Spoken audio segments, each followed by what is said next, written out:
Every drink has a story. Every shift has a moment that sticks with you. Good, bad, or completely insane, behind the laughter, the chaos, and the clinking of the glasses, that's where the real stories live. This is Bartender Bangaz, where we pour out the truth straight. No chaser. What's up, everybody, and welcome to this week's episode of Bartender Bangaz. I'm your host, Mark the Shark, and this week we got a very special episode for you. We're in Bayshore, New York, and I'm sitting down with one of my best friends in the whole entire world at his new business, The Graze Craze. We're going to be talking a lot of fun stuff. He's been a chef for years. Let's give it up for Joe Rago in the building. Thank you. Let's go. Some people call him Sauce. Some people call me Sauce. Most people call me Chef. Some people call me Rago. Only my friends call me Rago. Yeah. Remember that. I call him Rago. Yeah. Best friends. Excellent. Welcome to the show, dude. Thank you so much for being here. We've been talking about this for a while. Long time. I wasn't really sure if I wanted to do it because it's a bartender thing, but I saw you're branching out, so yeah. I figured I'd jump on it. Now, all angles of the service industry are appreciated. We all understand it. We all get it. So, yeah, being in the kitchen for so long, there's a lot of drinking in the kitchen. Yep. And just a view from the of the service industry from the kitchen. Yeah, back of house view is very important. Yes. It really is. We get every one of these started out just kind of giving your credentials. So like where you got started in the industry, how what brought you into it. And first, let's start since it was originally a drinking podcast. Yeah. Let's start how I used to start most of my days out in Fire Island. I love it. Mermaid. Let's do it up. And there's only one thing that Joe Rago drinks. Well, my drink of choice has always been Crown Royal, and I guess we can get into that story later on. The fresh one. Fresh crack. Fresh crack. Just a little bit. I do have a business to run. Yes. What? These are my special Crown Royal. I went to go catch it. These are cool glasses, too. They sent this to me, especially for me. These are made for Joe Rago. We'll put this away right now. Cheers. To a good podcast. Yeah, to Bangers and Graze Craze. Love it.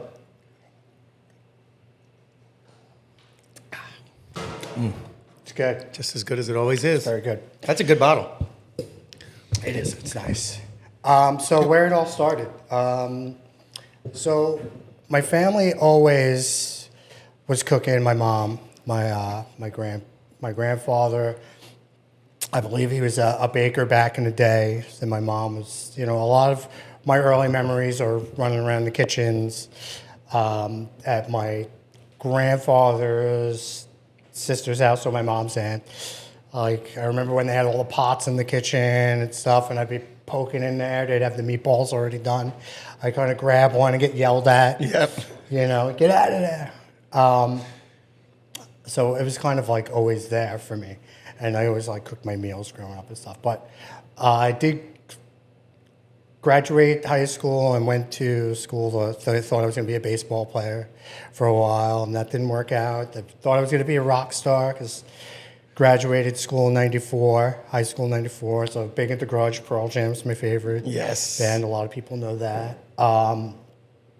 And so I dropped out of school. I had to go to work with my mom at a nursing home for about a year, and that will kind of set you straight working in that environment. I'm sure. I was a janitor and I worked nights, and so a lot of things that were sad and stuff. So then a buddy of mine that I was hanging out with was working for this catering company. I was like, hey, can you get me in there? I'd like to, try my hand at cooking. He did. I was a resident in working the room service. Okay. At night, a couple nights a week. 6 months later, I was off to the CIA, Culinary Institute of America, and that's where it kind of got started. Made some good friends there. I wasn't the best cook, but I learned from a lot of people the place is really amazing place. Yeah. Even back then, you had people from all over the country, all over the world, all different ages. So we had some older people who had more experience. We had young, I think I was 19 or 20. I think it was 20, and and didn't have much experience. My roommate Chef Ed Cotton, who's got 3 restaurants in the city now. Leonetta, he just opened up the Derby. Jack and Charlie's is an amazing chef, and he became my best friend in school and stuff, and we're still real tight. And I learned a lot from him. Okay. And, going through school.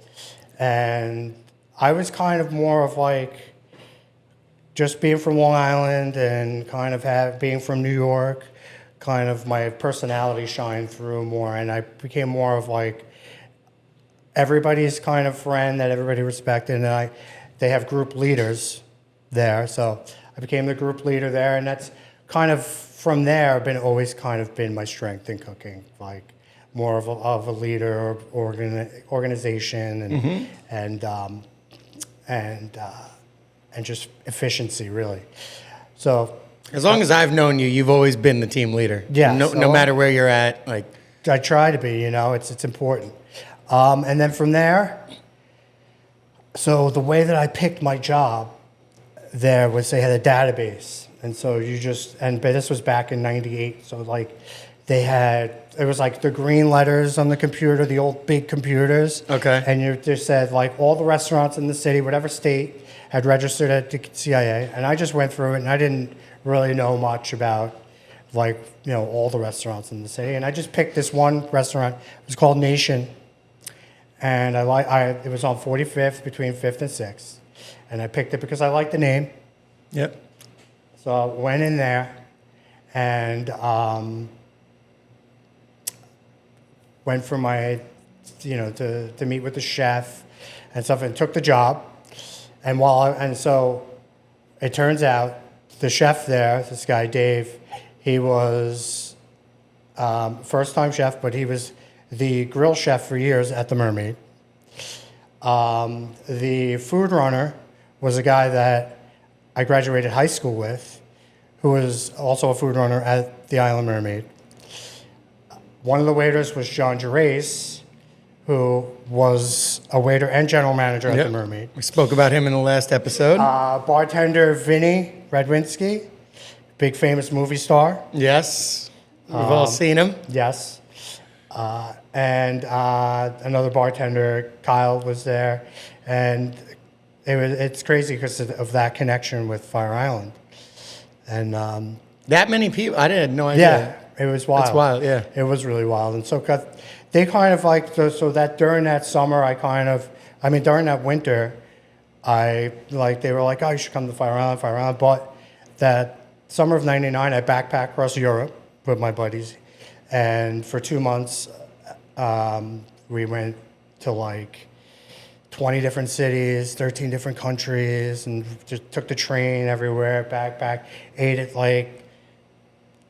the smallest little places, mostly ate street food, a lot of falafel carts and stuff like that. Yeah. We were in Paris. I think I might have ate bread for a week, so I had money to drink and stuff. So that was an experience that was second to none. That you can't then that was before the Euro, so that was a really cool time to do that. I'm sure. Yeah. And then came back, worked another winter at Nation, and then the summer of 2000 started at the Island Mermaid, and did every summer for 22 years there. And then and in between the time, the winters, I did 2 winters, I think 2 winters or 3 winters in Key West at Louis' Backyard.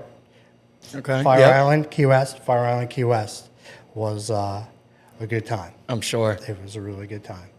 It was, just being able to just ride, Fire Island, there's no cars. Key West, there are cars, but, everybody rides their bikes everywhere. Same vibe, yeah. It's same kind of vibe.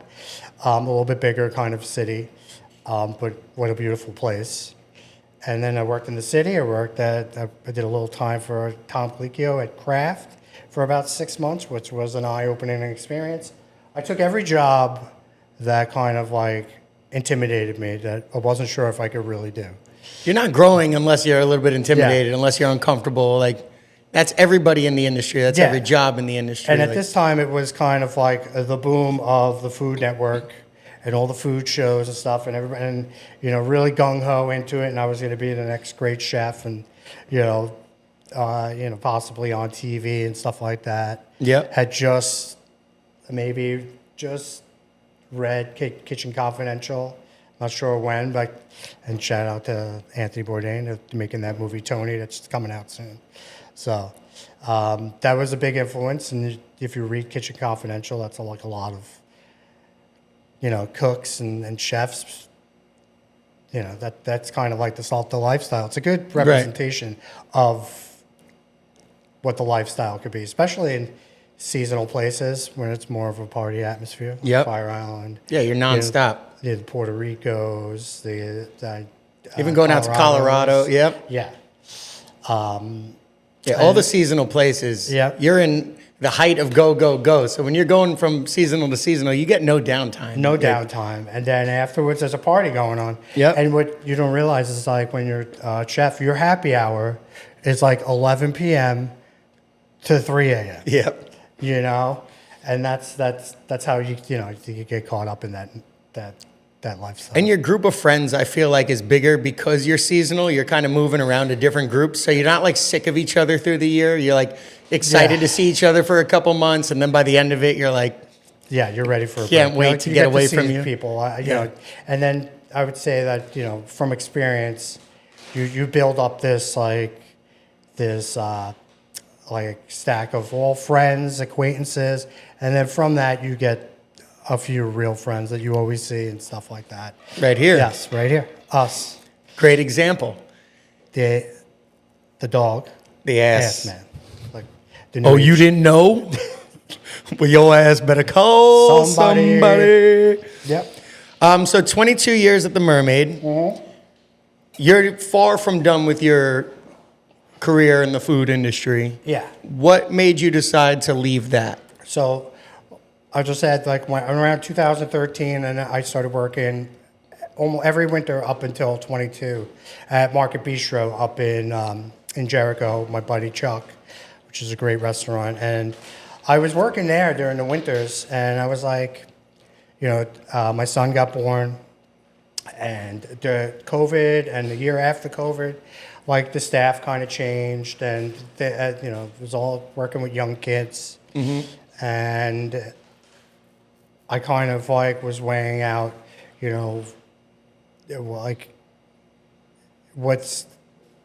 what am I trading for my time? You know what I mean? Because the first couple of years I kind of missed the first and second year of Joey's summers. I kind of missed that. Right. So, and I was at work, and now you have to, the help that you were getting wasn't, like I used to have a tight group. I would tell you, for many years at the Mermaid, I had my sous chef JJ, one of my best friends. Yep. Kevin Breeden, who's the chef at the Mermaid now. I had Scotty Leventhal. I don't know if you remember Scooter. Yeah. Scooter. Jesse Corsini, Crossroads Q. Those were all my guys, and and that team was no other team, probably the best. And rest in peace, Andre Guzman, who was with us, who was a complete maniac. He was one of the funniest dudes I've ever. Yeah, definitely. He would appreciate that. He would appreciate. Yeah. He was an amazing dude. So it was kind of like time for me to go. Explore what was next for Joe Rago. Yeah, see what else I could do, and I wasn't, because I kind of felt like maybe I was outgrowing it. It was just time to move on. Right. And I thought I was going to go to Market Bistro full time, and then the Sandbar came a knocking, and afforded me an opportunity to spend a lot of time with the family during summer. Actually take a family vacation, which I had. The first summer vacation I took in 23 was the first one since I went away backpacking across Europe in 99. Well, you're a little bit of a liar, because during COVID summer, we did get the opportunity, just a 2-day Yeah. Jersey Shore extravaganza. And that was we in went June, on. too. That was like not July, August, but yes, we Yeah. did go to. That was fun. That was a good time. That was, we took. I never got to go away like June, July, or August. Still, like Yeah. so that was. Yeah, it's a crazy thing when you do go out. You're not on Fire Island. You're somewhere else for the summer and see how other people spend their summers. Yeah, It's pretty wild. get to actually relax a little bit. True. And now you've opened up your own spot. So yeah, I was just looking for something different. Like talked to some people about opening up restaurants. Had the ideas. Kind of looked into a few things, and I was just looking for something to use all my years of experience. I didn't want to be stuck in the back of the house dealing with, just back there. Like, I've been catering for years and working with customers, working with clients out on Fire Island and everywhere else. Like, I was, also the chef at a South African restaurant in the city for 2 winters, which was just happened to fall on my lap, and that was a different experience. So, my experience is not just there; it's like all over the place. New Orleans, I went down and worked there for a minute. So you've worked Key West, New Orleans, like all different kinds of restaurants I did throughout some the city. schooling in Italy for like 2 months at the Italian Culinary Institute, which was great. Yeah. You think I'd know more about this being one of my best friends? Yeah, no, we've talked about that. So I wanted to use that, and kind of grow. If you're not challenging yourself and you're not growing. So I was like probably looking up franchises on my phone, and Grace came up, and I was like, wow, this is pretty cool. This is something different that nobody's doing around here, and just looked into it, signed on. Took a while to get us open, but we've been open for about almost 6 weeks now, and it's going really well. We're trying, with this kind of business, you're always trying to grow it. You're always trying to market it. Yep. Trying to do different things with the boards. So the creativity with the food and working with food, my knowledge is still there, and then using my charm. Yep. As a that I learned how to use over the years with being a chef. Right. Yeah. The chefs have egos and like to talk, and All chefs are charming. yes, of course they are. Yes, definitely. And that's I will say, like, there's a lot of things that formulate you, and that to be coming to like a point of where you feel like you could use all these tools in your toolbox. You were to look at a younger Joe Rago, and you could give him advice. What's Chill something? Chill out. Chill out a little bit, because I used to be off the rails. I used to, explode, and I learned that over time. Like I did some stupid stuff. Like I would get mad during service and throw food and throw things and Slam pots. Sometimes maybe that guy got out a couple of times recently, but and the way you talk to people, because if you don't talk to people with respect, people won't respect you back. So berating people, chill out with that. Like I'll tell you one time, like back in the day at the Mermaid, the bus boys, they used to paint their bus trays, and this one bus boy loved his bus tray, and he painted it all up and stuff, and used it and all stuff. And I just got pissed at him at one time, and I took his tray and I brought it into the back garbage area, and I snapped it in half and I threw it at him. He almost cried. Yeah, I feel like crying just hearing that story. And everybody was like, "What's wrong with you, man?" Yeah. And I was like, "No, he deserved it." But that part of it would be, Yeah, control your anger. Control your emotions. Yeah. And the way, you talk to people, respect, you give respect to get respect. And in the end, like, it's you're there to kind of teach these people or that don't know. And like, the more, I always say that you can't communicate enough. in the kitchen or to your staff and stuff like that. What advice would you give to somebody that's just starting in the industry right now? They're not a chef. They're just getting in, Just getting in, Yeah. like, just experience. Just put your head down, like, take it Completely. all in. There's a lot to learn. And you take a little bit from everybody, just because you were, especially if you're at school, like, just because what goes on at school is a lot different than what goes on in the real kitchen. So I think school is great. Like, I went to school. I think it's an awesome foundation. But experience is key. Everything, yep. Take it in. Write notes, notes for everything. I have a notepad from every single place I've ever worked. And All your recipes, everything. Everything you pick up from there, things people say, and once in a while I'll go through them and find like an old phone number or something. I'm like, oh, I remember that guy. Yeah. Or like an old recipe. Oh, this is cool. I used to do that a lot at the Mermaid. Like coming up on a new season, I'd go back and see if there was something that I could bring back, change a little, and and reinvent it. Yep. So that's it. It's all experience.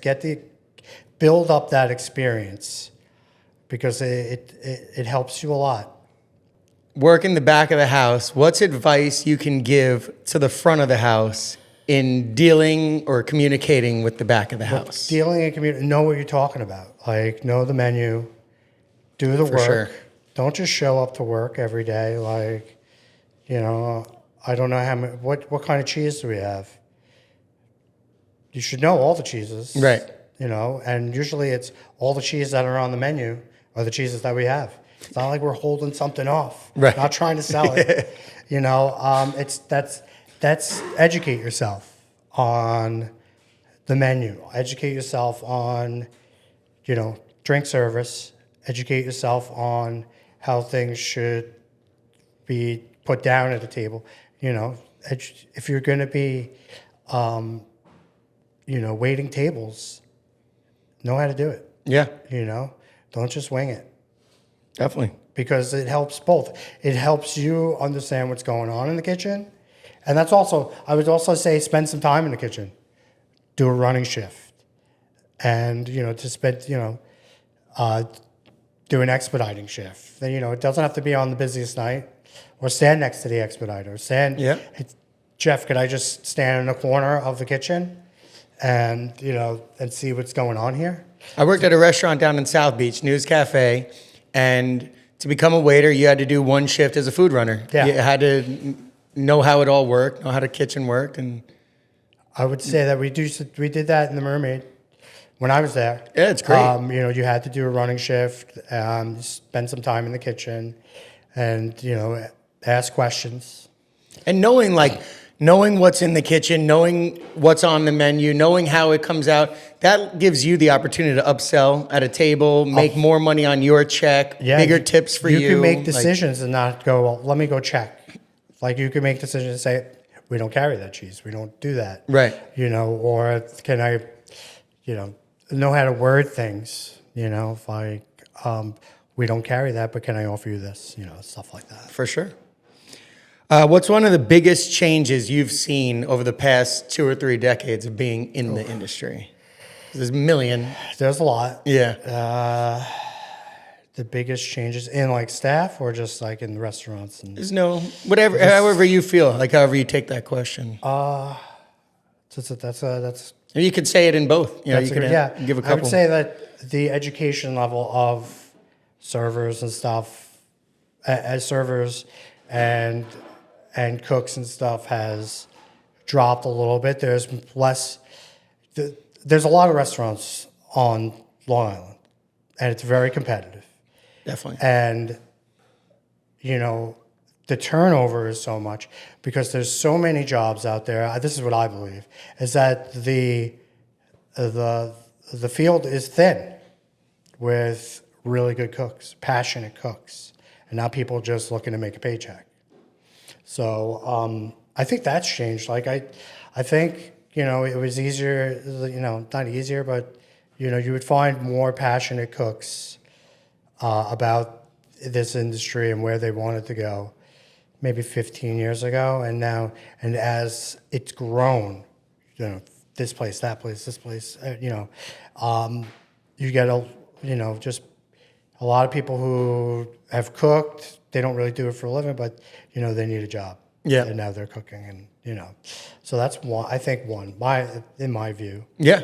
I agree. And definitely the competition is now more than ever, because it's not just competing with food. It's not just competing with drinks. You're competing online. I was going to say you're competing with the internet, which you're is competing with and the people putting this deal out, putting that deal out. I was just thinking, you do bingo and stuff. 10, 15 years ago, if a place had a bingo night or something, it was few and far between. But now bingo night is probably 3 different places on Main Street. Trivia night. Yep. Karaoke night is harder to find now, I feel like. Than it was. Yeah. Yeah, I could see that. It's a little less popular. Yeah. But the bingo, the trivia, it's almost like a daycare for They have the watch parties now. Yeah, that's a all hot that thing. If we have to go and just talk to each other, what are we gonna do? It's that kind of thing. It's just an observation I made recently. Oh my God, everybody's got something going on. Somebody's got to go. There's always got to be some kind of event. Right. Or some kind of great deal or. Yes, something like that. I like to just go and hang out in a dark bar, and yell at people. And stuff Get weird. Like that. Get weird. Yeah. Have people yell at me. Make sure that people wash their hands when leaving the bathroom. Interact with people. Right. You always get the best interactions. Me and my friend JJ were in a bar. Come from the Jake and Javits show one time. And we stopped in this bar called the Holland. It's not there anymore. It's it was a dive bar up on 9th and 40th or something like that. And we're sitting there during the day, a bunch of old guys in there, and a guy looks at me and he goes, "You know what I like about you? Nothing." Yes. And that was our interaction. It was pretty funny. You know what I like about that guy? Everything. Everything. Yeah. Yes. Honesty. That's awesome. Thank you. Being in the kitchen for so long, you've probably created a million different dishes. Yeah. What's some of your top dishes that you've created that you're proud about from over the years? I would say a lot of them are from the Mermaid. Probably the scallop dish with pistachio pesto and the truffle cream One of my corn. favorite. I still get that. Yeah. That's top-notch. The original grouper with the white balsamic tomatoes and herb d'orzo was always a big hit. Crab salad that I used to do there was always a big hit, and the beet salad. One of my favorite things that I did recently was probably the smash burger at the Sandbar. It's got the pretzel bun with everything seasoning, the smashed patties, American cheese, caramelized onions, and bacon. I think that's great. I love that. Yeah. That burger is. It's is simple, really good. delicious, and we sell a ton of them. Yes. Those are some of my favorites. I mean, there have been a lot. I've probably maybe off the top could think of a couple others, but I think those are probably the main ones that I'm pretty sure. Yep. That noted by. I actually did the scallops one on Channel 12 News one time, which was pretty cool. Yep, I remember that. Yes. And I forgot the lady's name, but she was eating and she almost started choking. Not really, but she this is so good. And I was like, yeah. Are you okay? It was that close. Yeah. We'd have to call you. Because Mark did save somebody once. I did. From choking at a restaurant. At a sushi place, yeah. And it wasn't No, it went down. The shrimp tail just came flying out. No, it went down. Yes. It was intense. I almost started crying after. I Yeah. don't know, it was emotional. I was like, oh my God, this guy's thanking me for saving his life. I'm like, Yes. you've got your own spot. Tell us more about it. Somebody's coming into the Graze Craze from California, or somebody who's never been to a Graze Craze before, because I know they do have them around the country. Yes. What can they expect? What are you serving? what we're all about. And we Yeah. get that a lot because our space is a little bit different than most of the Graces around the country. We're bigger. We have a bigger spot. So it's mostly delivery and takeout. But you can come in and grab something and grab and go. And we're working on doing a little seating area. We have space outside for a couple of seats like this table and these chairs here. So we're working on that. But when you come in, we have different sizes and different styles. So we have 3 like grab and go selections. One is called the grab and graze. We have a grazer, the lone grazer, which is for one hungry person. You could share it with 2. We even have people bringing it to small get-togethers as something that they were bringing. Okay. So those are our grab and go options, and they take us like really no longer than if you're ordering a sandwich. And I think Erin's going to bring one over. It's not in the container that we have, but she made it up on a board for us. Let's check this out. So this is kind of Thank everything you very that's in there. much. Thank you, Erin. Awesome. She did a great job making this. So you Yeah. have, as far as the other, we have a large board, small board, medium-sized board, and then we also have like picnic boxes that a lot of people have been taking on their boats, taking to the beaches, taking over to Fire Island. It's great to travel with. All of the boards and stuff, they travel really well. Like obviously, if you're going to have them in the sun and the heat, things are going to happen. But as long as they're in and not direct sunlight and stuff, they will travel well with you. So we have on our lone grazer, we have carrots, we have our proprietary chocolate bark here, which has Himalayan sea salt, pistachios, and cranberries in there. That's made by the Chickasaw Indians in Oklahoma. They cook the dark chocolate to 102, so the melting temperature is higher. You have brie cheese on there. You have some everything. I believe these are everything crackers. Classic hummus with everything seasoning. We also put that on our cucumbers with a little bit of extra virgin olive oil. You have a hard salami there. It's a German salami. Prosciutto, Carmela cheese, which is Gouda and Parmesan together. It's crystallized, it's crunchy, it's sweet, it's great. And then all the other accoutrements like berries, tomatoes, mini sweet peppers, some olives on there. So it's all. I had never tried a cheese like this before. You like it? It's unbelievable. You love it. Yeah, because it's got like a smooth but sharp flavor. I don't know how to describe that. And then, like you said, the crisply crunchies in there. I love that. Yeah, very good. And this is like one of the favorites here and stuff. I can see why. This is what you can get, and we also do things like if you bring your own board, we'll make whatever size we can on your board for you. Oh, awesome. Yeah, we do stuff like that. We do everything. So if you have like a family board that you guys always use, you can bring that in, and you guys will do that. I did one for Crossroads Q. They came in, they brought their board, and I made it on their board. Oh, that's cool. We'll write, happy birthday and cheese. We'll write congratulations. We'll do stuff like that. I did an engagement ring one. So so you can do a lot of fun stuff. yes, we could do a lot of stuff. A lot of and we're options. looking to do more. I'm always looking to, test the boundaries of what we could do. We're only just getting started. Right.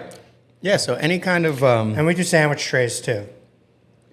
We have two different sandwiches right now that we do, Italian and veggie, but we're going to be rolling out some stuff in the fall for our location specifically. Maybe a couple more different sandwiches, different options and stuff.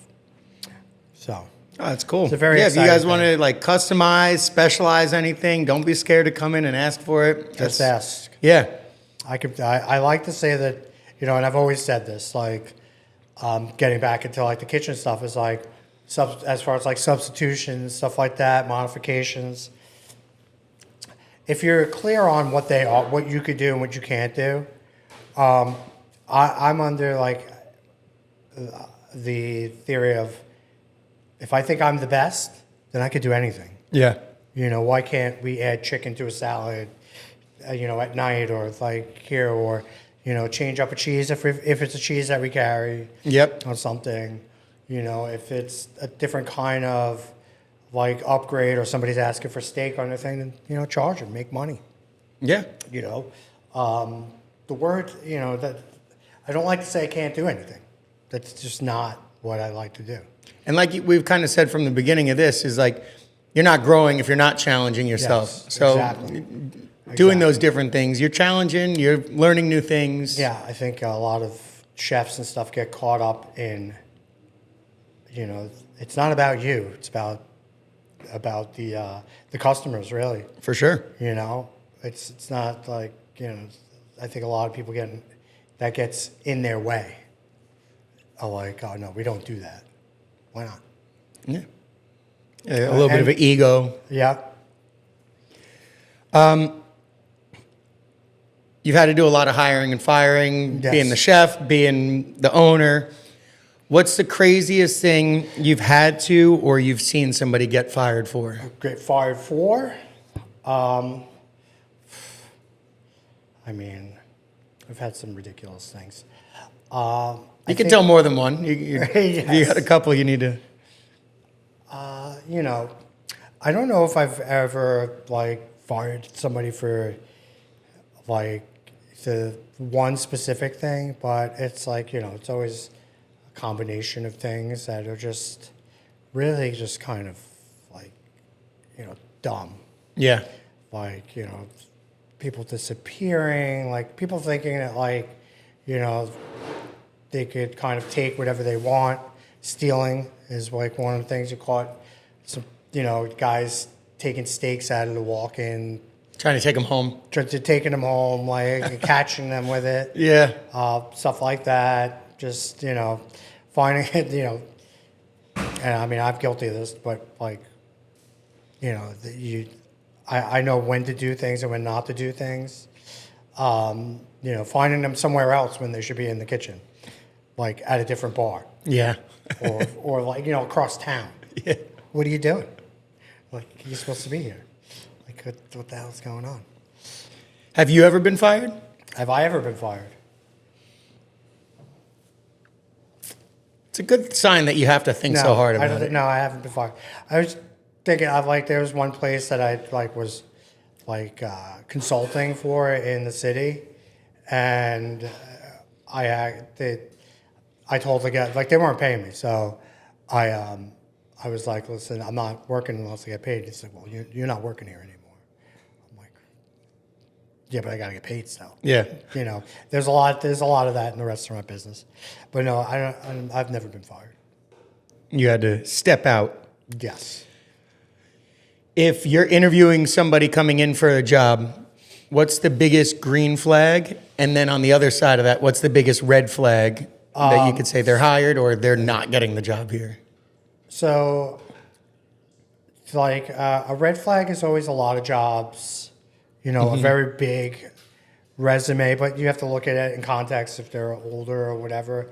But if you see they're somewhere every 2 months, 3 months, if they're not seasonal. Yeah. So, obviously, if you're seasonal, you're gonna, but what you like to see is that, going back to the same place.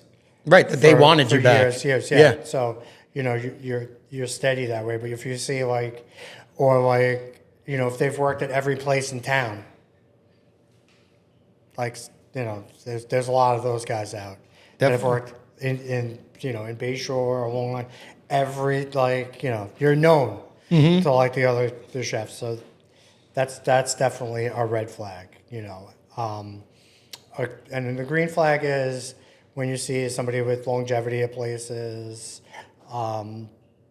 their attitude right off the bat, whether they could communicate well, the way that they converse with you. Your first impressions are for real, Without a doubt. being on time. If they're on time to the interview is gigantic for me.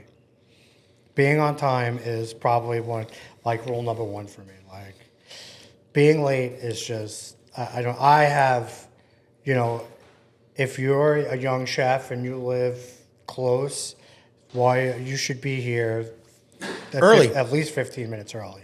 My dad always taught us that.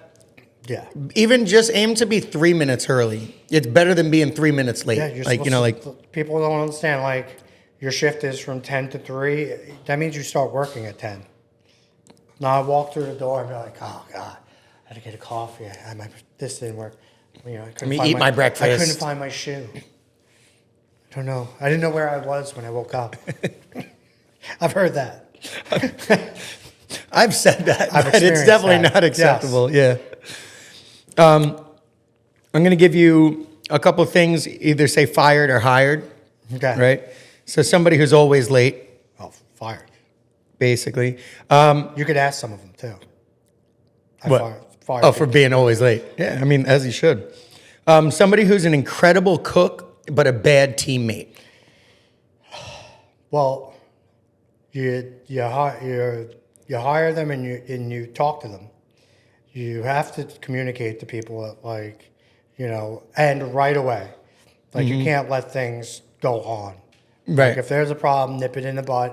Let the expectation be known of what is expected, and there's no confusion, like, about it. You know, when you're straight up with people like that. So that could go either of. Like, you try to correct the situation, and if it's better for the whole team, then you got to get rid of them. Yep.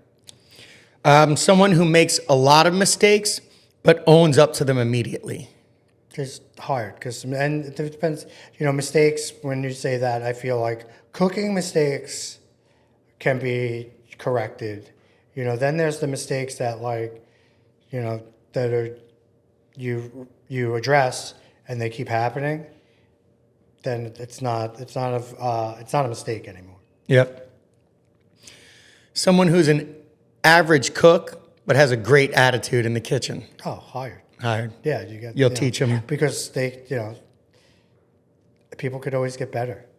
I mean, people always get worse, but if they have the great attitude, then they're gonna get better. Yep. Yeah. And then someone who shows up early, but always wants to cut out early. Like when they come in and they're like, "Chef, what time am I leaving today?" They just want to get out. They never really clean Like, good. you haven't even started work. Yeah. That's another one. Like, if it's a persistent thing, then, you know, it'll wear on you, and you'll just have to get rid of them. Because then everybody else will notice, you know, and then it bleeds down. Definitely. You know, it creates resentment. Like, oh, this guy's always getting out of here before we're all done. You know, I used to at the end of the night, I would get the team together and do a prep list all together and stuff. And then, you know, if somebody disappeared before that, you know, that there would be a problem.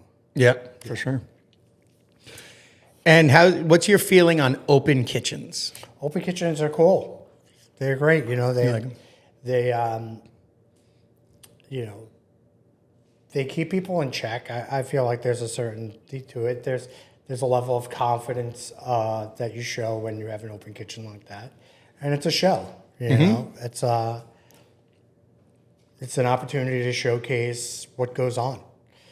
You know, Yeah. And you know, if you have that much confidence in what you do and stuff, it's a great aspect to what you could sell. It's Yeah. a selling point. Like, oh, go there, we could watch the chefs. I It's love like, it, yeah. You know, like a sushi bar. You know, you love watching the guys. For like, sure. How the hell are they cutting it that thin and stuff? Like, still, like, you know, watching the skills and stuff. Yeah, the You know, talent they'll- that your average person doesn't have. That's awesome. How do you feel about kitchen shows? Like, Kitchen shows are great. Like, what do you mean, like The Bear and stuff? well, Like that, like I was thinking more shows- reality shows, but Oh, I guess, reality shows? yeah, that's a good question too. How do you feel about the Bear? Like, It's tough for me to say because I don't watch much TV for myself, but like I did watch a couple of episodes in it, and like, you know, they use all the terminology, and you know, it's a dramatized, exaggerated like portrayal of the kitchen. It's fantastical. I Right. don't even know if that's a word, but there is, like, you know, in their quest to keep it as genuine, it's still theater. Mm-hmm. So, and the cooking shows, like, some of them I, really enjoyed. I was always, I grew up with the Frugal Gourmet and the Cajun guy, Jeff, I forget his name, but, and Emerald, and those, like, when cooking shows were starting to get really popular. Yeah. And then the Food Networks first came out. But then, like, the cooking game shows and stuff, I never really got into. Like, I was always at work. Like, I never went, I mean, I could probably gone on Chopped, and I've probably looked into it, but I was always caught up in what I was doing and thought I was a rock star anyway, so I didn't need to be on TV. Yeah. So, I think you are. thanks. If you could pick a food trend that's going on right now that should disappear. A food trend that should disappear. You know what? I'll see the food trends that, like, it's like the online, like, kind of like just gluttonous kind of like things that people like, we're making this sandwich with this on it and this on it and macaroni and cheese on the burger that's on a pizza that's on that, like. Too much. It's too much. Yeah. It's like. Can't even fit your mouth around it. Yeah, it's like, putting, like, all those different things on a burger or something. Like, it's great. Like, I get, like, the toppings, but, like, I think it gets out of control a little bit. Mm-hmm. And to me, it's like, like, if you're going somewhere, and I'll use chicken parm as an example. Some places make a really good chicken parm, and the ones that I think do, it's not covered in cheese. And the melted cheese is melted and kind of, you could peel off. Okay, yeah. You know what I'm saying? So that's it's like the gluttony Right. of food. I'm more of like the simplistic part of it. Feels Simple and good. And Yeah, it makes you feel better too, I think. Right. I mean, not that those things aren't good at a point. Everybody loves, like, to pig out once in a while, but I think there's a lot of it. Yeah. Some rapid fire questions. You just pick either or. Okay. Would you rather be a chef or an owner? Well, an owner right now. Yeah. Sweet or savory? Sweet. You're sweet. Thanks. Grilled or sautéed? Sautéed. I like the sautéed. Yeah. I like I like putting a good crust on stuff in a pan. Yeah. Yeah. It gets a lot of flavor, more flavor, I think. Yeah. It's more versatile, I think. Seafood or steak? Steak. Specials or classics? Specials or classics. I like it. One of the things that I always enjoyed doing and kind of made part of what I did was taking a classic, putting a twist on it, and bringing something new to it, and staying home true to that. Right. And I feel like that is, like, especially people on the South Shore of Long Island, they like their classics, like their baked clams or stuff like that. And when it gets too off the norm, they, like, turn away from it. Yeah, they go to a different classic. Yeah. Lunch or a dinner crowd? A lunch crowd or dinner crowd? Dinner crowd. Fast casual or fine dining? Fine dining. I'm a big fan of the finer things. Yeah. That I experience them all the time, but I do like I went to school at the CIA, and you're really trained on, like, a French-based background and Italian and kind of the European way, and it's fine dining. Yeah. I enjoy that more. And then kind of wrapping up a little bit. Let's wrap it up. When I asked you to be on this show, Yeah. There's got to be some wild, crazy stories that popped into your head that you were like, I got to talk about these. Funny, weird, relatable. I don't know if like a lot of them are relatable, but I'll give you a couple of quick ones. I feel like people in the industry, it's more relatable than you think. Yeah. Like they all kind of deal with the similar. Yes, definitely in the industry. You Some crazy things that I've seen in the kitchen is, when I was younger in the city, kind of coming up from the city, like working the line with some guys who thought that I was like trying to take their job and stuff. Guy pulled a knife on me in the locker room, and we had a little tussle and stuff. But it broken up fast. But he wasn't happy that like the chef had pulled me over to help him work his station. So he pulled a knife on you? Yes. Holy shit. That same place I saw, we were making the mussels, and guy had a bottle of Pernod, and he just dumped it into the sink, into on the range, in the pan, and the flame went into the bottle, and shot the bottle up into the ceiling, and broke everywhere. That was one of the wilds. I was standing right next to him. That was wild. That's insane, like a little rocket. Yeah. One of the cool things about, working in the restaurants and stuff in the city or whatever, is running into celebrities. Definitely. At the Mermaid, we had Keith Hernandez coming to the kitchen. We did talk about that on the last episode. You got a big really? shout out. Yeah. Yes. That was, Scott told how excited you were. I was younger, and I was so excited, and I basically couldn't get anything out of my mouth. I was like, he said exactly that. I was like, he was like, for somebody he was like, I was working the grill, and like he just came in the door, and all of a sudden Keith Hernandez, who I grew up, idolizing and stuff, is like right in front of me. I was like, we used to have Heather Graham come, the actress Heather Graham. Yeah, used to always be there in the city. One night, going out in the city, hung out with Dave Grohl, which is one of my favorite Amazing. stories. Yeah. Like, went into this place, my favorite bar in the city, Niagara. Me and my buddy Pete went in there, and Pete was acting up, and I was like, listen, man, you can't act up in here. They're going to kick you out. And they did. So I went downstairs. They had a couple of different rooms, and Dave Grohl's hanging out down there, and I just sat down next to him, and he was like, what's up, man? And I was like, what's up? Joe Rago. How you doing? He's like, Dave Grohl. And I was like, yeah, I know. And we chilled for about a half an hour and stuff. And then during that time, one of the bouncers came down, and my friend Pete was outside, and he was like, hey, are you Rago?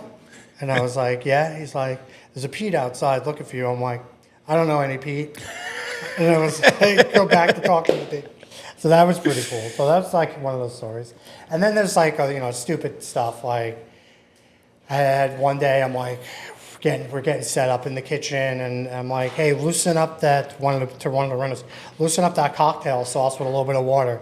He opens up his Poland Spring bottle, that he's been drinking out, and dumps the water in there. And I'm like, what are you doing?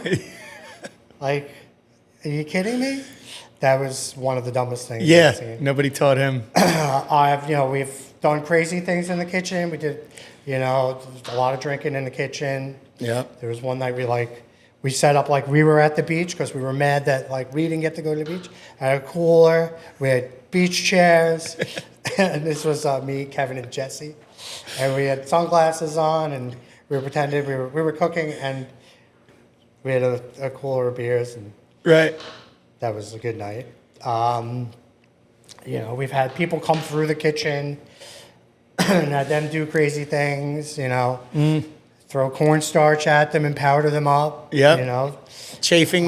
Chafing had bent over. That was me. That was you? It was me. Yes, it was. We can tell them. It's all right. Yeah. I'm not embarrassed. That was out of the kitchen. Yeah. In the garbage area. But everybody who works in the industry knows the chafing, Yes, after it's for real. a bad shift. Yes. And when your boys are going to cornstarch you, yeah, you got to be thankful for that. You'd have the guys just leave the thing in the bathroom. What are you doing? Then there's there's a lot of escapades that go on in the kitchen. You know, some kind of relations going on in the kitchen, or outside in the kitchen. You know, people being sneaky and stuff. So there's a lot of that stuff. Fights in the kitchen. Fights in the kitchen are wild because it's a tight place too. I've had some tense moments in the kitchen with some people. I'm a very, kind of, I would say, confrontational person. Like, if there's something going on, I'm going to address it right away. Yeah. And I've had people, come at me. I've dragged some people out of the kitchen, physically. Yeah. Maybe nowadays it's probably not so accepted. There'd probably be some deeper, but back in the day, I don't know. I feel like you got one accepted in the last year or two. Yeah, maybe. Oh yeah. Things like that, and then seeing some horrible things. People getting burned. I watched a guy, with a big pot of water fall on his leg. Oof. Yeah. Yeah, and things like you can't unsee. I've cut my fingers. Tips off and stuff. Not almost off, like you. But like mandolin, right? Like that mandolin, gets a lot of people. Yes. One time on Mother's Day, quarter of his finger was just off. Blood all in the sink. Wrap it up with duct tape. Get back to work. That's it. A little bit of super glue. There's a lot of hijinks. There's a lot of stupidity. There's a lot of good times. The camaraderie of the kitchen when it's going really well. Yeah, is a special thing. To when the service goes really well. That's something that could really bring a team together. Yeah, everybody's hyped on that. And there's a lot. Sorry, there's a lot of wacky things. So it's not just one thing. Some things you can't talk about either. Definitely. Some things just have to stay in the circle of trust. And people know that too. Yes, everybody understands that. That's probably the most relatable thing. Yes, there's the things that you can't talk about. Things you want to say. Yeah. But maybe in the corner of a bar. And everybody gets that. Hey, this is what happened last night. You won't believe it. Yeah, there's a lot of that. Now we're here. Thank you so much for being on. This has been awesome. It has been a lot of fun. Good insight into the industry from a man who knows it better than most. Thanks, I appreciate that. Yeah, I appreciate what you're doing, and it's great to see everybody, sharing their stories around town, around Long Island. Hell yeah! Thanks. No, I love it. Thank you again. Big shout out to the Grays Craze for letting us film in here. A bigger shout out to Mr. Joe Rago, my best friend, for being an awesome guest. Make sure to follow us on Instagram, TikTok, subscribe on YouTube, anywhere you get your podcasts. Make sure to keep your weekends banging and not boring. If you're a bartender that wants to get on this podcast, shoot us a DM. We'd love to hear your war stories, and we'll catch you next time. Peace.